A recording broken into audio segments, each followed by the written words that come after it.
জীবনের প্রতিটা শখ, প্রতিটি আহ্লাদের একটা নির্দিষ্ট সময় থাকে। সেই সময়টা যদি একবার ফসকে যায়, পরে হয়তো শখ পূরণ হয় ঠিকই, কিন্তু তৃপ্তিটা আর আসে না। 17 বছর বয়সে যে বিরিয়ানির এক চামচে স্বর্গের স্বাদ পাওয়া যায়, 32 বছর বয়সে সেই বিরিয়ানিও কেমন যেন স্বাধীন লাগে। 18তে প্রিয় মানুষটার সঙ্গে পাঞ্জাবি বা শাড়ি পরে রিকশায় করে শহর ঘোরা মনে হয় পৃথিবীর সবচেয়ে রোমান্টিক ব্যাপার, কিন্তু 36-এ সেই কাজগুলো করলে হয়তো মনে হবে এই বয়সে এইসব মানায়। 21 বছর বয়সে বন্ধুদের সঙ্গে পাহাড়ে বা সমুদ্রের ঢের কাছে দাঁড়িয়ে যে আনন্দটা পাওয়া যায়, 40 পার করে গেলে সেই আনন্দটা আর ফিরে না, যতই চেষ্টা করো না কেন। একদিন নিজের সাথে বাগান করার স্বপ্ন দেখে যে মানুষটা, ছাদটা যখন অবশেষে পেল, তখন সময়টা হারিয়ে গেছে, হাতে সময় নেই, মনে সেই উৎসাহটাও নেই।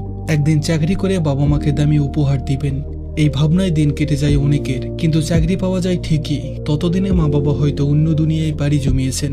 জীবনে এই ছোট ছোট স্বাদ আহ্লাদ মানুষকে বাঁচিয়ে রাখে, এগুলো আমাদের হৃদয়কে তরতাজা রাখে, প্রাণবন্ত রাখে, জীবনের প্রতি ভালোবাসা বাড়ায়। না হলে ইচ্ছে ও অপূর্ণতার হাহাকারে মানুষটা ভেতর থেকে ধীরে ধীরে মরে যায়। তাই অপেক্ষা নয়, সময় থাকতেই সবগুলো পূরণ করে ফেলুন। অনেক টাকা জমলে একদিন খেয়ে আসবো, এই ভাবনাটা বাদ দিন। আজই কিছু টাকা জোগাড় করে খেয়ে আসুন সেই পছন্দের কাচ্চিটা, দেখবেন জীবনের সবচেয়ে তৃপ্তিকর স্বাদ পাবেন। আজই প্রিয় মানুষটাকে বলুন, চলো না রিক্সায় চেপে শহরটা ঘুরে আসি। সে রাজি হলে পাঞ্জাবি বা শাড়ি পরে হুট খোলা রিক্সায় বৃষ্টিতে ভিজে শহরময়ে ঘুরে বেড়ান। বিশ্বাস করুন, এটাই হবে আপনার জীবনের সেরা রোমান্স। পকেটে সামান্য টাকা আছে, বন্ধুর কাঁধে হাত রেখে বলুন, দোস্ত চল সমুদ্র দেখতে যাই এখনই।